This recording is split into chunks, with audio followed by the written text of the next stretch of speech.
Town meeting tonight from New York City. How should the free nations deal with present aggression? Here, Senator Wayne Morse and Canadian Foreign Secretary Lester Pearson. Hear both sides and make up your own mind. Town meeting tonight. Everybody listen. We have genuine good news for you tonight. Yes, really good news for every town meeting listener. Beginning Tuesday, January 2nd at 9 o'clock Eastern Standard Time, your town meeting will be extended to 45 minutes in order to allow more time for audience participation and for the speakers to develop their viewpoints. In doing this, the American Broadcasting Company and Town Hall are responding to your expressed wishes. From the very first broadcast in May 1935, we have endeavored to make this truly your town meeting of the air, America's town meeting of the air. Each year, letters with program suggestions and suggestions for town meeting speakers are given careful consideration by our program committee. In the midst of this crisis, we need your counsel more than ever. So let us hear from you, and be sure to help spread the word that town meeting goes to 45 minutes the first week in January. Now, to preside over our discussion, here's your moderator, the president of Town Hall and founder of America's Town Meeting of the Air, Mr. George V. Denny, Jr. Mr. Denny.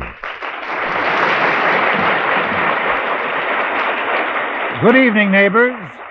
In these fateful days of decision, we're postponing our regularly scheduled programs to bring you up-to-the-minute discussions of the present crisis. In place of the program on population announced for tonight with Mr. Robert Cook and Dr. Clement Mihailovich, originally scheduled, we will hear United States Senator Wayne Morse, Republican, who's just been overwhelmingly reelected to the United States Senate by the people of Oregon, and the Honorable Lester B. Pearson, Canadian Minister of External Affairs, who's chairman of the Canadian delegation to the Fifth General Assembly, in a discussion of the question, how should the free nations deal with present aggression?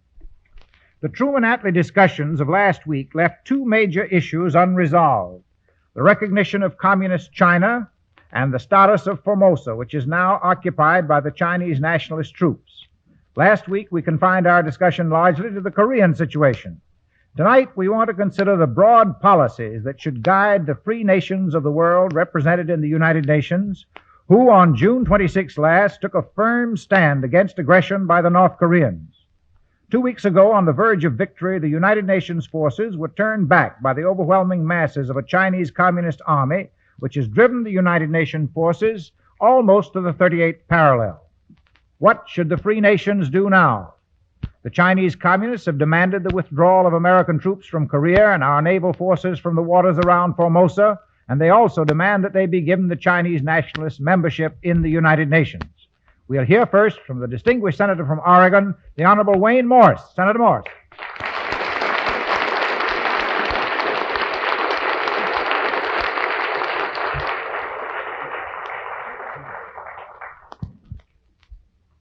How should the free nations deal with present aggression?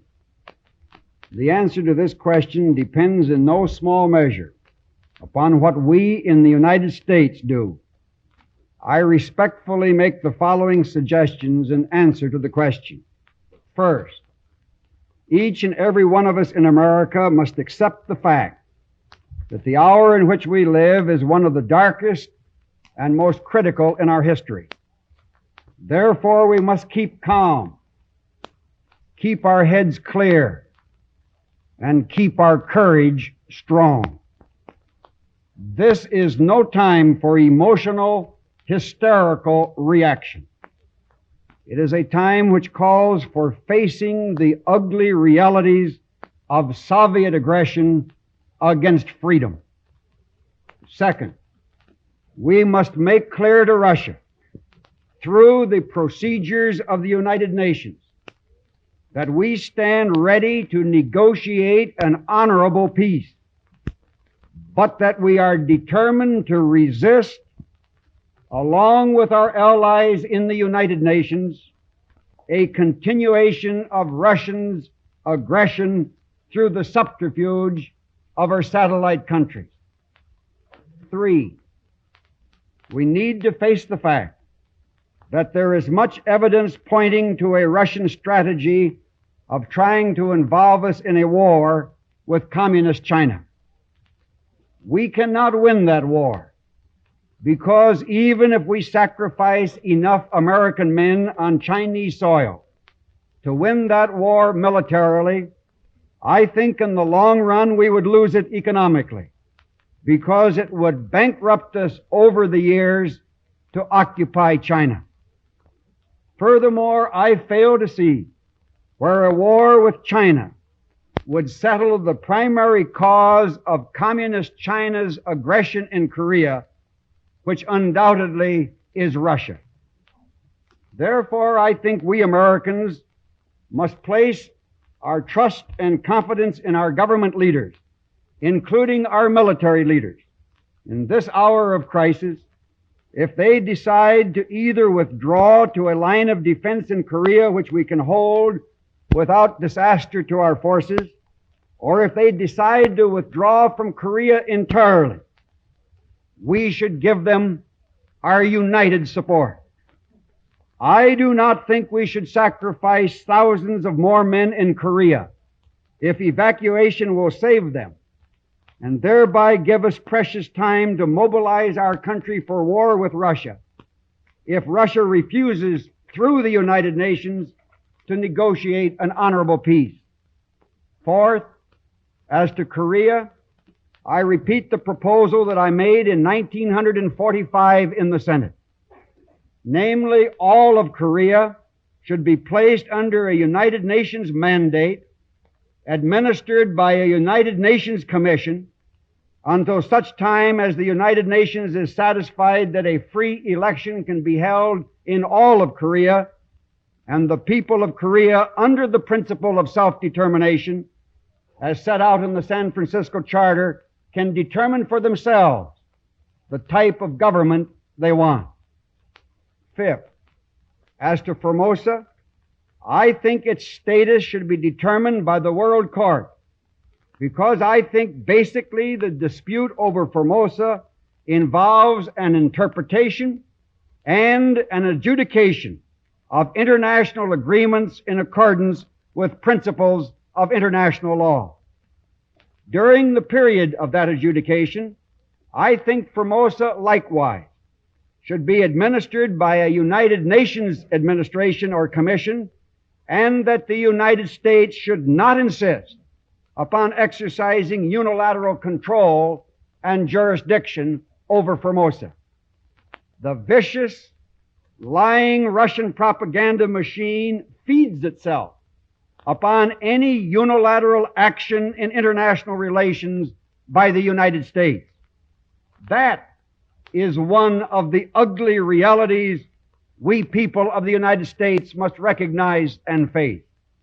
Sixth, we must help strengthen the North Atlantic Pact and the military implementation of that pact.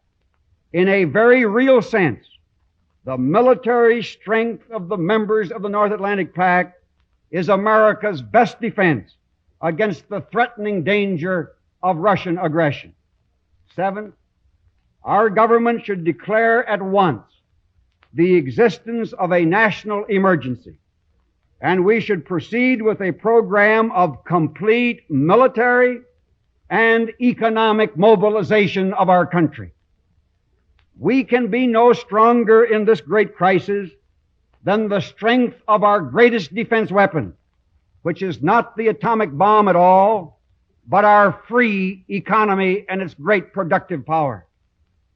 However, our free economy must be harnessed now and put to work day and night in strengthening the defenses of America at home and abroad.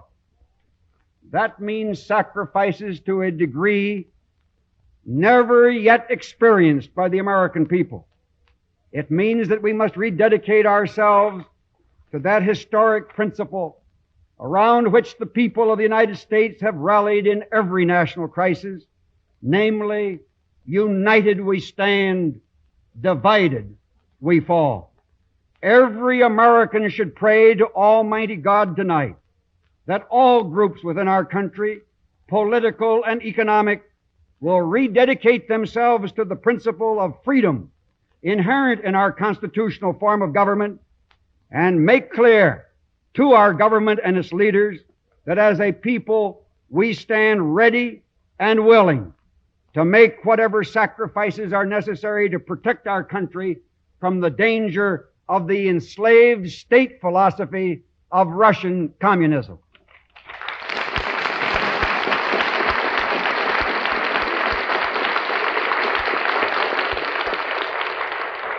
Thank you, Senator Morse. The deep bonds of friendship that unite the people of this country and the people of Canada is dramatically illustrated by the 3,000 miles of unfortified border between our two countries. If there's disagreement here tonight, and I'm sure there is, between Mr. Pearson and Senator Morse, it should be regarded as the same kind of disagreement between representatives of two factions within our respective countries.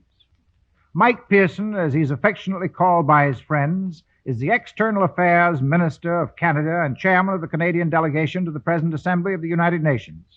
We are honored to present to our town meeting audience in this country and Canada the Honorable Lester B. Pearson. Mr. Pearson.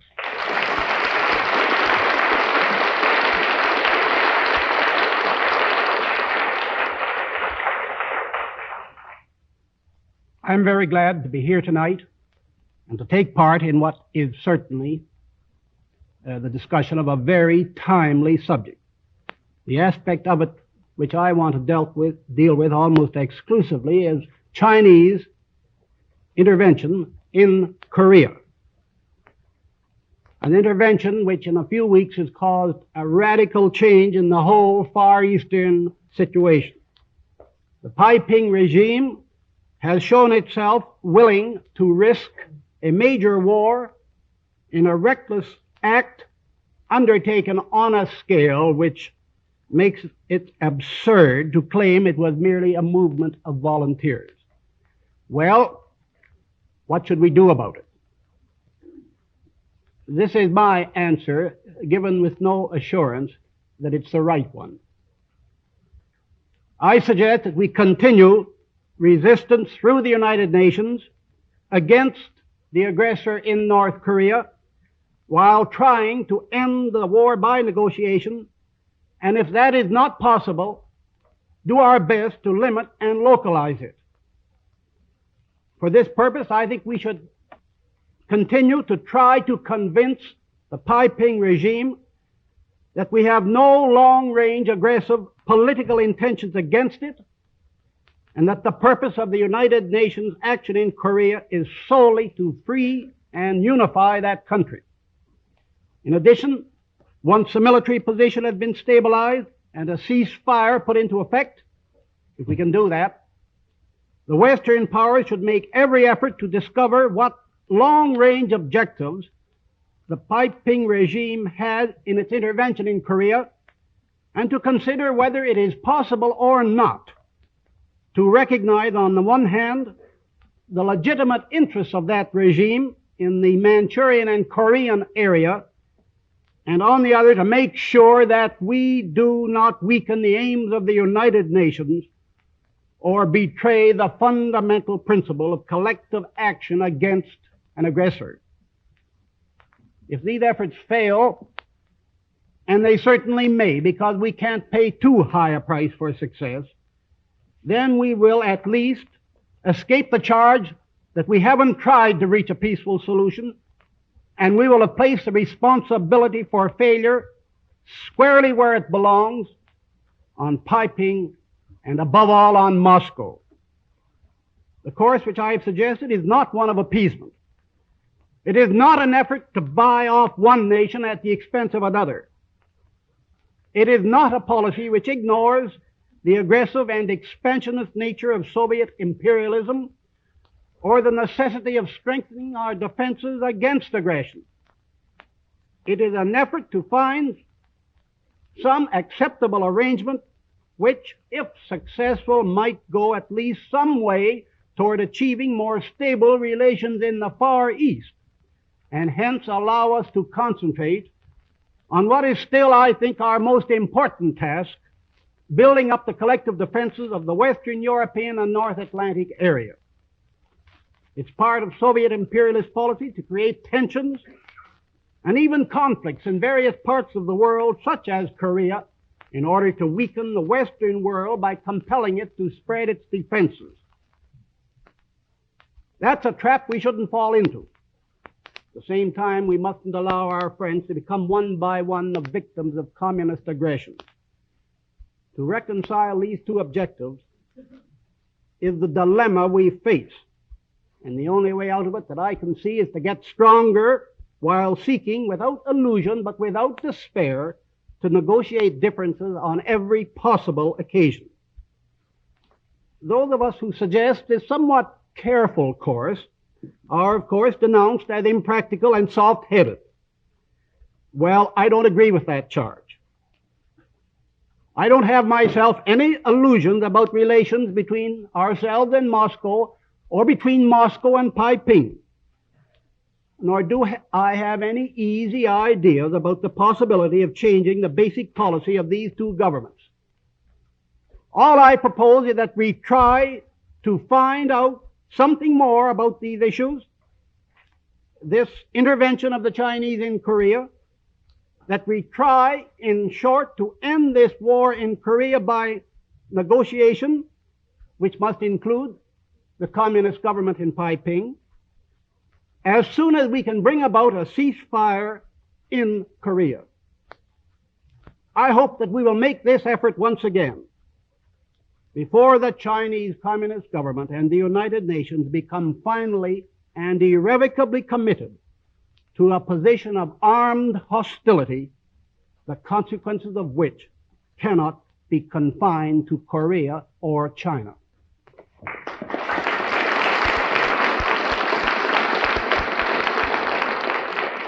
Thank you, Mr. Pearson.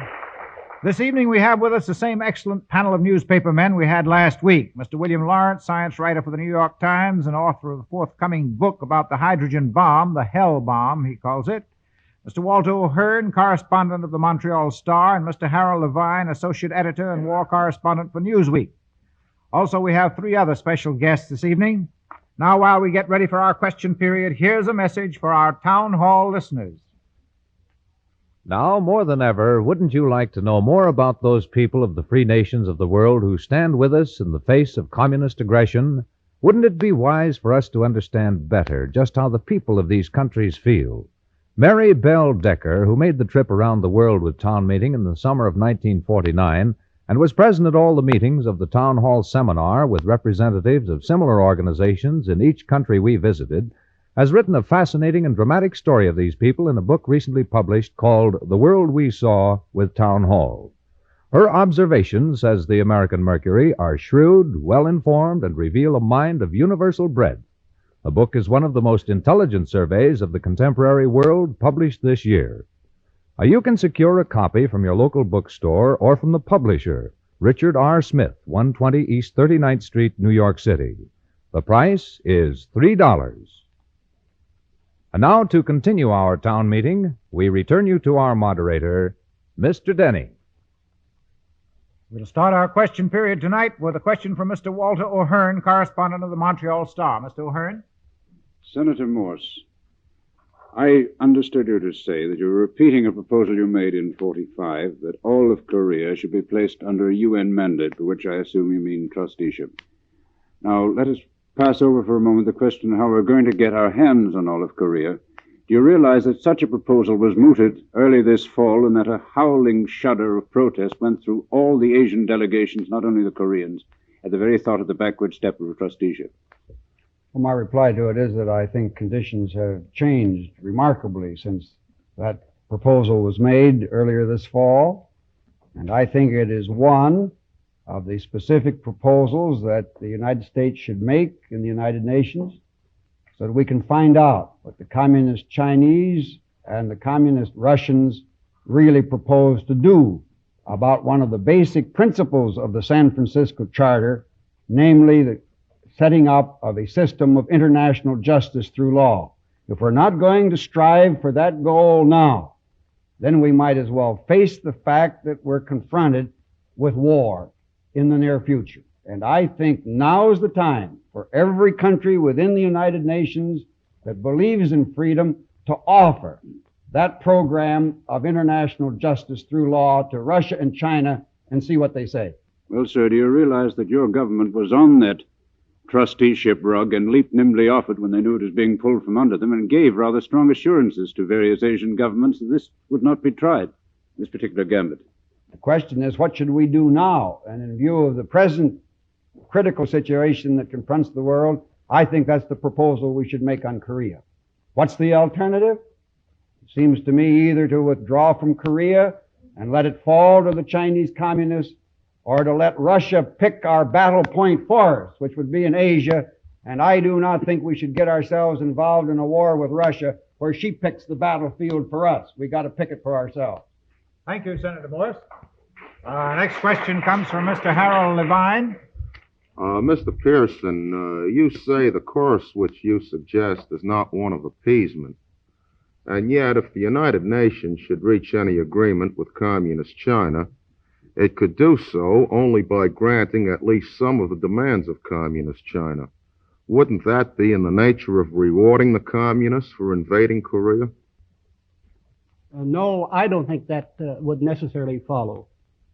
I don't think that we should grant Communist China any concessions which could not be justified in themselves.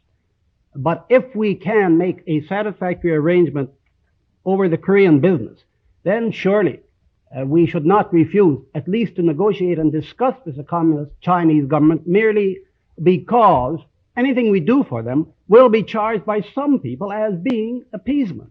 I think we should treat each issue with the Communist government of China on its merit, but that we shouldn't refuse to discuss those issues with that government. Thank you. Now a question by Mr. Lawrence of the Times.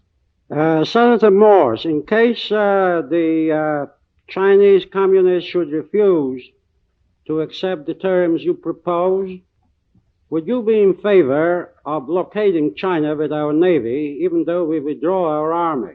That would not involve us in an endless war. That would be rather easy. No question about the fact in my mind that if we get ourselves into a deadlock with Communist China, where she refuses to negotiate an honorable agreement and settlement of this dispute, we ought to use all the economic force at the present available to us, which would be an economic blockade of China. We ought to make very clear, not only to economic forces within America, but the economic forces within our allies within the United Nations, that trade with her under those circumstances would be aiding and abetting an enemy. Now, another question, Senator. You said that we may have to give Formosa over to a trusteeship the same way as we would Korea. Now, that involves us, first of all, with the Chinese nationalists and a certain sacred cow to certain members of your party, namely Mr. Chiang Kai-shek. How are you going to bring that about? And do you think that some of these recalcitrant Republicans in the Senate would agree towards throwing Mr. Chiang Kai-shek overboard? I never speak for anyone in the Senate other than myself, be they Democrat or Republican. But I want to say that I think we stand in the position tonight of being somewhat weakened by Russian propaganda in its representation that we have taken unilateral action in Formosa. And that to the extent that the United Nations has come along, it's come along pretty much as a result of American pressure. And I feel that basically the dispute over Formosa involves a question as to what international agreements were entered in at Cairo and Tehran and elsewhere in regard to Formosa, and they ought to be subjected to international law principles for adjudication, and we ought to be willing to stand by the results. And we've got to get used in this world in which we now live, if we're going to try to administer it on the basis of a system of international justice through law, to take the decisions that go against us as well as the decisions that go for us. And that's why, back at the time of the Berlin crisis, where I think Russia very clearly made her hand known as to her aggressive policy toward the United States, and I think she's been carrying on a form of a war against us and a hot war against us ever since the Berlin crisis. It was then that I proposed that the Berlin issue, which involved an interpretation of the Potsdam Agreement, ought to have been put to the World Court for determination.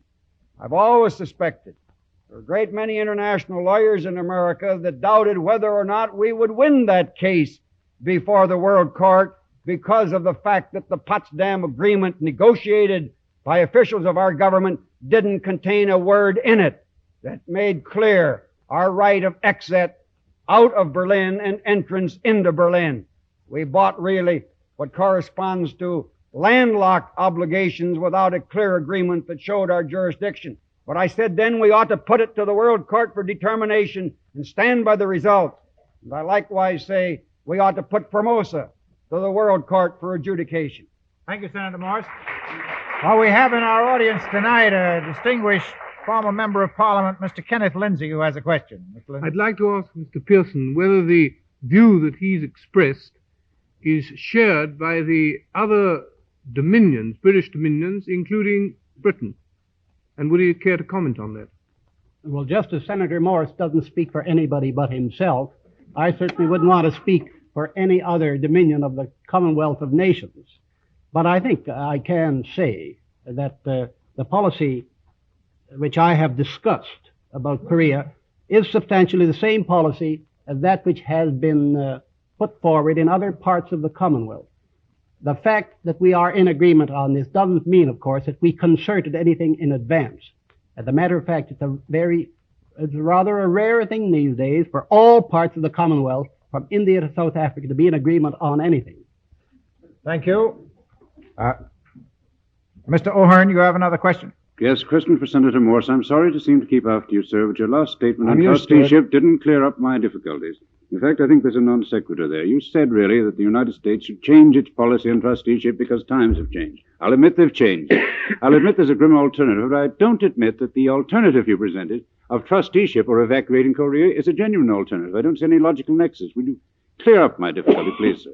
Well, I think it's very logical if the first barrier can be surmounted, namely the barrier which requires agreement on the part of all the members of the United Nations, that is, Communist China and Russia, as well as the freedom-loving people of the United Nations, to place Korea under such a trusteeship until such time as a free election can be held in Korea. And I respectfully suggest that I think you're overlooking that part of my proposal. I'm making a stand for the principle of self-determination of people set out in the San Francisco Charter. And I don't know how you're going to have it in Korea unless you do it by agreement. You're not going to really get a principle of self-determination if you do it by military force. Thank you, Senator Morse and Mr. Lester Pearson, our panel of experts. 2 weeks, after more weeks of this half-hour business, we'll go to 45 minutes. We'll have more time for our question period. But now, in just a minute, I'll tell you about our subject and speakers for next week. Now that you've heard this excellent discussion by these authorities, how do you think the free nation should deal with present aggression? You may write directly to the White House, the State Department, or to the editor of our Town Meeting Bulletin, which contains representative opinions of town meeting listeners on town meeting topics each week. This week's bulletin will contain listeners' comments on last week's discussions. Next week's bulletin will contain your comments on tonight's discussion. Both bulletins will be forwarded to the White House and the State Department. Address your comments to the editor of the Town Meeting Bulletin, Town Hall, New York 18, New York. If you'd like to have the Town Meeting Bulletin come to you regularly for a full year, include $4.50. Copies of tonight's discussion only, including questions and answers, are available for 10 cents. The address again is Town Hall, New York 18, New York. Please allow 2 weeks for delivery, and please enclose coin, not stamps. And now to tell you about next week's program, here is your moderator, Mr. Denny. Next week, our subject will be, what does the present crisis demand of each of us? From all indications, a national emergency will be declared by the President before next Tuesday night. In any case, every informed citizen knows that we do face a grave emergency, and we're seeking advice from our leaders. We hope to have 3 of these leaders on this program for you next week. Our panel of interrogators will include Sylvia Porter of the New York Post, Leo Chern, director of the National Research Institute, and Merle Stanley Rukeyser, financial columnist of the Hearst Papers. Watch your paper and listen to this station for the announcement of next week's program. Listen next week and every week for the sound of the crier's bell. Town meeting next week. Everybody listen.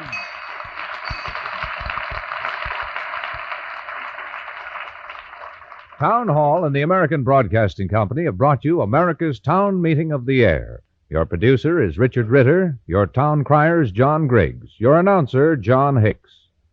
This program came to you from New York. This is ABC, the American Broadcasting Company.